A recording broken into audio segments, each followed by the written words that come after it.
예, 지난 시간에 이어서 강의를 캔 마스크 필터를 변경하거나 추가하는 실습에 대해서 우리가 함께 알아보도록 하겠습니다.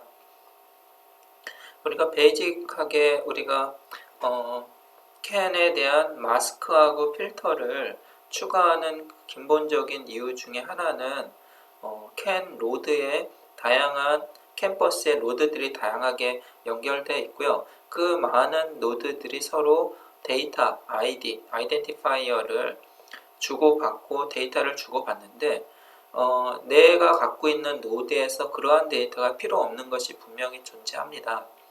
그렇기 때문에 한 노드의 입장에서는 나에게 알맞는 ID 값만 받아들일 필요성이 있는 것입니다. 그래서 캔에서는 우리가 아이덴티파이어가 베이직하게 베이스 아이디어는 11비트 그리고 익스텐디드 아이디가 18비트 굉장히 많은 부품을 캠퍼스에 연결이 되잖아요. 그렇기 때문에 더욱더 마스커와 필터를 사용해서 내가 원하는 데이터만 내가 희망하는 아이디만 받아들이고 그렇지 않은 거는 받아들이지 않는 그런 효율적인 방법을 사용을 해야 됩니다. 그래서 우리가 프리프럴 라이브러리 캔 채널 0이라는 C 함수가 있었습니다. 그죠? 거기에는 기본적으로 스탠다드 ID 마스크 값 그리고 필터를 6개를 우리가 설정을 했었습니다. 250에서부터 시작해서 255까지 필터를 설정해서 이 데이터들만 받아들일 것이다 라는 결론을 맺었었습니다. 그런데 실제 이렇게 임의의 값을 필터링을 했는데 여기에 추가로 특정한 아이디를 몇 개를 추가할 수가 있지 않습니까? 추가하거나 그리고 아니면 추가된 아이디를 삭제할 필요성이 있습니다. 그래서 이러한 것들을 어떻게 다뤄야 되는지 어떻게 프로그램하고 어떤 결과를 낼지에 대해서 우리가 구체적인 방법을 살펴볼 필요성이 있겠습니다. 먼저 캔 마스크를 0x7ff 7f로 이렇게 설정을 했습니다. 그리고 이 마스크는 인풋 값이 필터와 같아야 효용을 할 수가 있습니다. 그죠? 죄송합니다. 그래서 필터 값을 우리가 250부터 255 헥사저를 표현하면 여기에는 2, 다 2죠. 2, 그리고 5, 2, 5, 그리고 0부터 5까지 있습니다. 그러면 인풋 값은 여기 보시면 마스크가 설정이 되지 않았잖아요. 그래서 이 비트는 0이건 1이건 모두 acceptable 할 수가 있는 것입니다. acceptable, 즉 패스가 되고요. 그렇지 않고 마스크가 설정된 이 비트들은 마스크가 설정된 비트들은 필터와 같은 값들을 갖고 있어야 인풋이 들어오는 것입니다. 그래서 죄송합니다. 그래서 250부터 255, 즉 이거는 필터하고 동일한 값이 들어와야 인풋 값이 들어와야 그대로 패스가 되고요. 이게 2고요. 이게 5고 나머지 4비트는 250, 그러니까 0부터 5까지 값만 필터링이 됩니다. 그래서 실제 이것에 의해서 나올 수 있는 값들은요. 자 보세요. 요 비트, 최상위 비트를 빼면 최상위 비트가 0이기 때문에 마스크는 설정이 안 됐습니다. 그죠? 그래서 최상위 비트는 퀘스천이고 그 다음에는 111 그죠? 111 필터링을 했죠. 그 다음에 나머지 비트도 필터링 4비트 필터링을 했습니다. 그러면 이 비트는 그대로 오고요. 필터링 된 값이 이게 2잖아요. 그죠? 2의 값 0, 1, 0 그리고 0, 1, 0, 1 5가 나오죠. 5, 2 그리고 여기 네 자리는 4비트는 0부터 5까지지만 OK가 됩니다. 그렇기 때문에 최상위 비트가 0이냐 1이냐 두 가지 케이스가 있는 것입니다. 만약에 0이면은 200 0x 250부터 0x 255까지의 입력값에 대해서만 허용이 되는 것입니다. 예. 그리고 만약에 1이라는 값이 들어와도 패스가 되잖아요. 그죠? 마스크가 0이니까 1을 주면 어떻게 되죠? 10, 10, 8, 9, A라는 값이 나옵니다. 그죠? A. 그래서 A, 5, 0부터 A, 5, 5 값만 두 가지 케이스죠. 0x 0이 50부터 25까지 그리고 또 한 가지는 1이 최상위 비트가 1로 해서 A50부터 A55까지의 데이터만 입력값으로 받아들이는 것입니다. 근데 우리는 실습을 할 때 최상위 비트는 사용을 안 했지 않습니까? 그래서 그런 식으로 우리가 마스크와 필터링을 통해서 어떤 데이터를 처리한다라고 보시면 되겠고요. 그렇다면 추가로 필터 값은 추가할 수가 있지 않습니까? 그래서 마스크 값은 그대로 두고요. 필터 값을 256부터 추가하는 방법은 어떻게 해야 프로그램적으로 수정을 해서 추가가 할 수 있을지를 고민해야 됩니다. 그래서 방법적으로는 베이직하게 첫 번째는요. 마스크를 수정하는 방법이 있습니다. 마스크. 그리고 그거보다 조금 더 좀 효과적인 것은 필터에 아이디를 추가하는 방법이 있죠. 마스크는 그대로 두고 필터 값만, 즉 여기에서 이 필터 값을 내가 원하는 값들로만 추가를 할 수가 있는 것입니다. 대신에 이 앞에다는 2와 5는 그대로 유지를 해야 괜찮겠죠. 다른 거와 혼동이 안 일어나니까요. 그래서 필터에 아이디를 추가하는 방법과 마스크를 변형시키는 방법. 마스크가 변형되면 필터 값도 같이 변형되니까 마스크를 그냥 유지하고 필터만 추가하는 방법이 오히려 바람직하다라고 볼 수가 있는 것입니다. 그러면 우리가 필터 값을 추가하기 위해서 어떻게 프로그램을 해야 될지 먼저 살펴보겠습니다. 그래서 제일 먼저는요. 예를 들어 드릴게요. 하나의 필터를 추가해 봅시다. 그 값은 0x256, 즉 0x2556이라는 인풋 값이 들어왔을 때 수용을 하는 방법이라는 거예요. 그래서 어떻게 프로그램을 수령하냐면요. 우선은 여러분들이 프리프럴 라이브러리 캔 채널 0이라는 C 파일에 보면요. 제일 먼저 디파인문을 만들어 넣어놨습니다. 그죠? 필터와 마스크 값을 넣어놨는데요. 맨 밑에다가 똑같이 디파인문을 해서 can 스탠다드 id 6번 해서 필터 값을 256이라고 추가를 해줘야 됩니다. 이렇게 추가를 해줘야 되고요. 그리고 이 추가한 값과 그리고 마스크 값하고의 연동을 시켜야 되지 않습니까? 그것은 어디 있냐면요.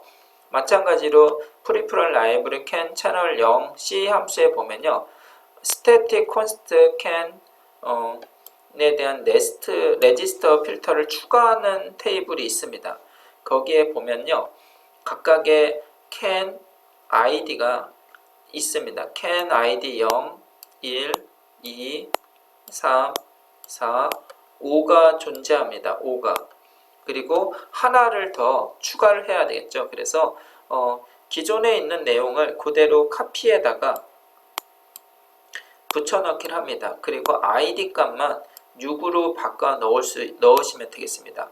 그래서 이 필터에 있는 버퍼를 좀 추가하는 역할로 여러분께서 이해하시면 됩니다. 그래서 이렇게 아래와 같이 추가를 해주면 실질적으로 구조체죠. 근데 여기 있는 것들은요, 대부분. 그래서 실질적으로 6번째 필터를 7개째죠. 0부터 시작하니까 7번째 필터 0x256을 추가할 수가 있게 되는 것입니다.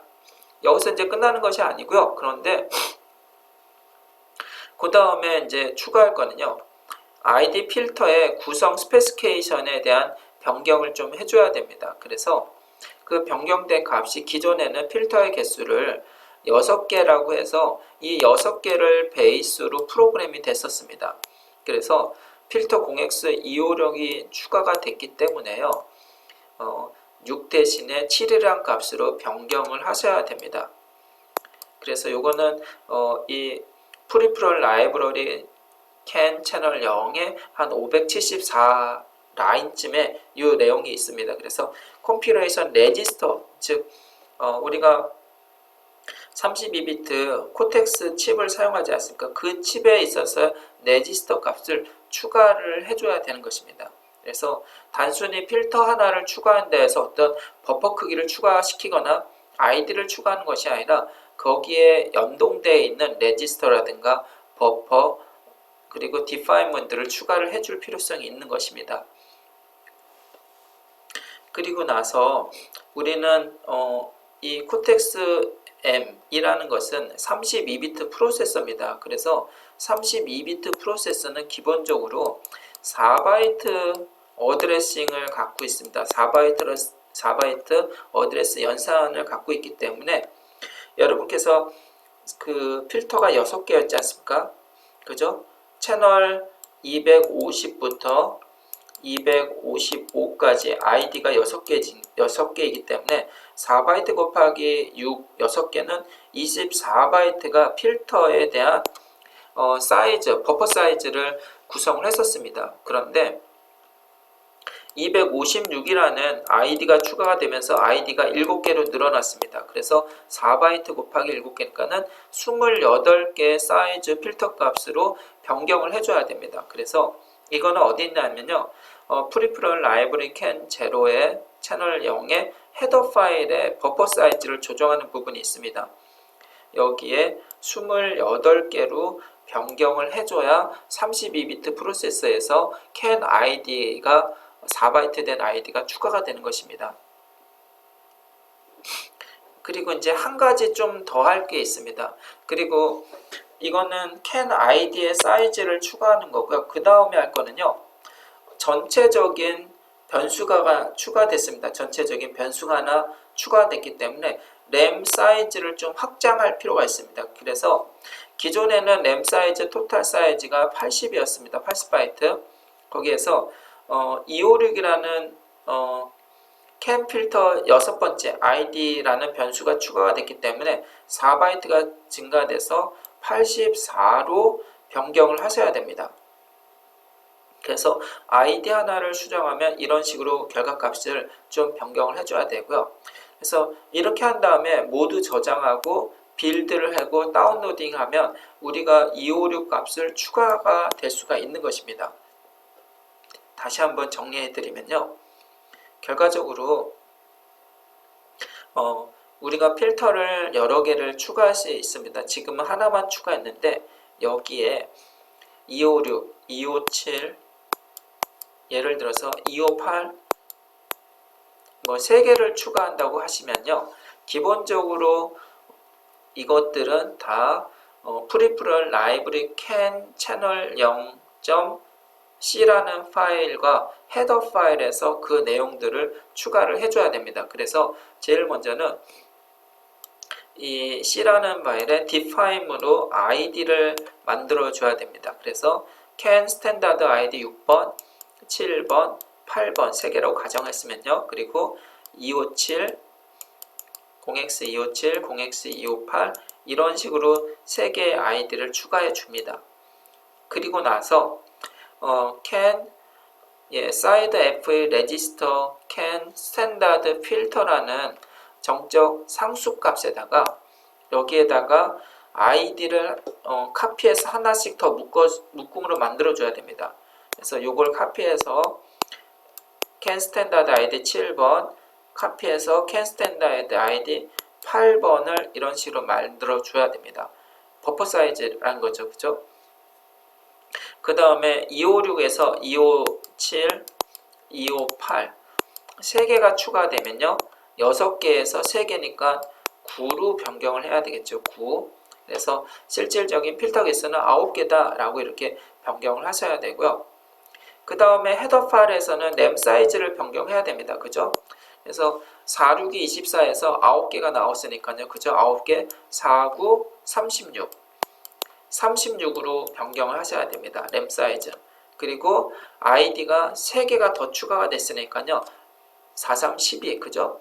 10이니까 84가 되는 것이 아니라 92라는 값을 램 사이즈에다가 넣으셔야 된다는 것입니다. 그래서 굉장히 심플하니까요. 이렇게 해서 여러분들이 한번 실험을 해보시기 바랍니다. 실험을 해보면 추가로 아이디를 추가해서 필터링을 할 수가 있다라고 보시면 됩니다. 그렇게 하게 되면 기존에 우리가 필터에서 255까지만 필터링을 했었는데 예를 들어서 256의 아이디를 추가하고요. 데이터 랭스 코드를 셋, 데이터 값을 1, 2, 3으로 하고 샌드를 보내면요. 이 이밸류에이션 보드에서 실질적으로 256 값을 아이디 값을 리시브 받아들였습니다. 데이터 랭스는 3개고요. 값은 0, 1, 2, 3을 받아들였습니다. 라는 메시지가 나오는 것입니다. 그리고 어널라이저에서는 내보낸 값 256이라는 것이 실질적으로 내보내졌지만 실제 과거 필터 값을 256을 추가 안 했을 때는 보드에서는 실제 받아들이지가 않았었는데 이 필터 값을 추가를 하다 보니까 당연히 256의 필터를 받아들이게 되는 것입니다. 그래서 이런 식으로 여러분이 값을 수정 변경해서 내가 원하는 값만 받아들일 수 있는 환경을 만들어 주시는 겁니다. 그리고 개발 사이트에서는 굉장히 이런 부분이 중요합니다. 제가 계속 반복하는데 어떤 자동차에 들어가는 캔 통신을 하고 있는 부품을 개발하고 그것을 완성차 업체에다가 납품하는 일련의 과정들을 준비한다면은 반드시 내가 실제 개발하고 있는 제품의 아이디를 확정할 필요성이 있습니다. 내가 현재 사용하는 아이디는 한 5가지, 6가지가 있고 그거에 대한 각각의 기능들은 이런 것이다. 그래서 이런 것들은 CAN 다이그노스틱이라는 ODB에도 데이터를 보내줄 수도 있고 그렇게 보내기 위해서는 내 아이디 값을 마스터인 다른 노드들에게도 이렇게 릴리즈를 할 필요성이 있는 것입니다. 그래서 모든 자동차에 적용되는 부품들은 어떠한 밸류 값을 필터링 할 것인지 아니면 어떠한 값을 내보낼 것인지에 대한 정의를 사전에 완성차 업체 혹은 내 노드를 필요로 하는 다른 노드의 그런 커뮤니케이션 준비 과정, 프리페어 과정을 하셔야 된다는 것입니다. 그래서 이러한 것이 굉장히 중요하고요. 이러한 컨셉을 가져야 비로소 부품 개발 단계에서부터의 그 신뢰성 규정을 준수하고 따라가는 게 되는 것입니다. 제가 이제 한 여러 차례에 갖춰서 실습을 우리가 같이 해봤는데요. 근데 약간 실습에 한계가 있습니다. 온라인이라는 특징도 있고요. 그리고 제한된 시간이라는 특징이 있기 때문에 여러분께서는 유튜브에다가 마이크로칩이라고 한번 검색을 해 보시기 바랍니다. 마이크로칩 코리아라고요. 그러면 이 코리아 사이트에서 다양한 캔에 대한 실습과 이론, 어플리케이션에 대해서 많은 동영상 자료를 올려놓았습니다. 그래서 실질적으로 여러분이 지금 수업에서 배운 거와 더불어서 조금 더 여러분의 지식을 아니면 경험을 확장할 수 있는 방법이 되는 것입니다. 그래서 꼭 여러분이 이건 노하우죠. 노웨이죠. 방법적인 거로 알아야 됩니다. 내가 수업에서만 배우는 것이 아니라 내가 스스로 학습할 수 있는 그런 웨이를 정하는 것이기 때문에 여러분께서 꼭 마이크로칩 코리아라는 것을 한번 검색해서 거기에서 다양한 기술에 대해서 그리고 강좌에 대해서 학습해 보시기 바랍니다. 그리고 또 한 가지는요. 우리가 이밸류에이션 보드를 빌드할 때 컴파일러를 사용했었습니다. 그래서 그 컴파일러를 ID라고 많이 부르죠. 그래서 np랩 xid라고 부르고 있는데요. 이거에 대한 사용법도 여러분이 좀 더 익숙하게 좀 알았으면 좋겠습니다. 그래서 이 사용법도 마찬가지로 강좌에서 소개했던 이 유튜브 사이트를 한번 보시면 실제 이 MPLab X IDE에 대한 다양한 파워풀한 사용법을 학습할 수가 있을 것입니다. 그래서 필요한 것만 단순하게 배워서 쓰는 것이 아니라 좀 더 다양한 기능들을 학습하면 더 많은 범위에서 스킬을 확장할 수가 있다는 거죠. 그래서 이러한 것도 여러분이 꼭 기억했으면 좋겠고요. 그 다음에 우리가 이제 여기까지 캔에 대한 실습은 마치도록 하겠습니다. 그래서 자동차 네트워크에는 다양한 통신 방식이 있었는데요. 캔 2.0 A, B, 캔 플렉시블 데이터 렛, FD, 그리고 다양한 이더넷 프로토콜까지 있다고 설명드렸었는데 그 중에 또 빠져서는 안 될 부분이 린이라는 프로토콜이 있습니다. 린은요, 로컬 인터커넥트 네트워크이다. 즉 종단 부분에 캔 버스에서 각각의 노드들이 캔 통신을 베이스로 데이터를 주고받습니다. 주고받는데 그러한 노드 내 종단 부분에 린이라는 통신 방식을 사용해서 아주 작은 마이크로 컨트롤러와 캔의 한 노드와 데이터를 주고받을 필요성이 있습니다. 그래서 수많은 데이터가 64바이트라는 데이터를 필요로 하는 것이 아니라 그냥 맥스 8바이트, 1바이트가 될 수도 있고 8바이트 범위 안에서 심플하게 데이터를 주고받을 필요성이 있습니다. 그래서 캔보다는 좀 가벼운 통신 방식이 필요했습니다. 그리고 안정적인 신뢰성은 기본이어야 되겠죠. 그래서 그러한 것의 대표적인 것이 린이라는 통신 방식이 캔 이전부터 계속해서 사용이 되어 왔었습니다. 그래서 아주 간단하고 그리고 와이어 수도 많이 필요치 않고 심플하고 신뢰성이 높은 이 린이라는 통신 방식이 아직까지 사용되고 있는 것입니다. 그래서 린에 대해서도 우리가 좀 알아둘 필요성이 있는 것입니다. 그래서 린은요, SAJ260이라는 표준을 준수합니다. 그리고 파이널 스펙은 캔처럼 계속 버전업이 되는 것이 아니고 이미 안정화되어 있고 이미 통신 프로토콜이 확정이 돼 버렸습니다. 더 이상 발전할 가능성이 필요가 없는 겁니다. 왜냐하면 간단한 데이터를 아주 심플하게 전송하기 때문에 그 이상 발전할 필요성도 없는 겁니다. 그래서 린은요, 최종 버전이 2.0 버전입니다. 2.0 버전이고요. 그리고 캔보다도 더 간단하고요. 그리고 iSCSI 통신이 캔보다는 약간 더 간단했는데 이 iSCSI 통신보다도 심지어 더 간단합니다.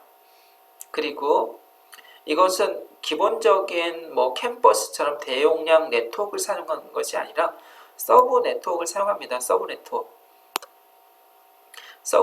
사용하고요. 그리고 노드와 노드, 즉 아이덴티파이어가 2의 11승, 2의 18승 이렇게 필요한 것이 아닙니다. 얘는요, 단순하게 하나의 마스터 노드와 여러 개의 슬레이브 노드로 구성됩니다.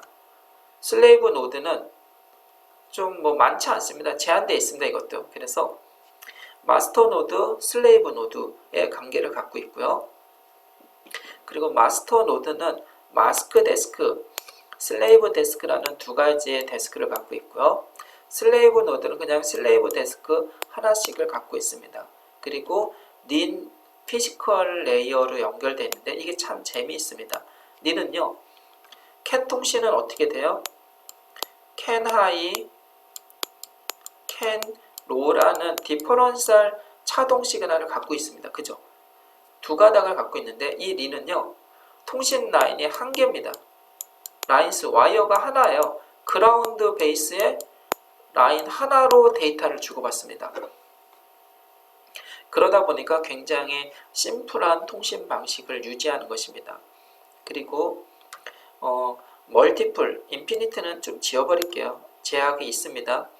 그래서 실제 몇 개의 슬레이브 노드만 적용되고 있기 때문에 하나의 마스터와 여러 개의 슬레이브 형식으로 보시면 되고요. 아비트레이션이 불필요합니다. 뭐 버스를 서로 쟁탈하려고 했을 때 중재하는 게 전혀 필요가 없습니다. 그만큼 간단하다는 거죠. 그리고 당연히 시리얼 통신이고요. 레이어는요, 피지컬 레이어, 데이터 링크 레이어, 어플리케이션 레이어로 구성되어 있습니다. 그래서 다음 시간에는 이거에 대해서 한번 구체적으로 살펴보도록 하겠습니다. 이번 동영상은 여기까지 녹음하겠습니다. 감사합니다.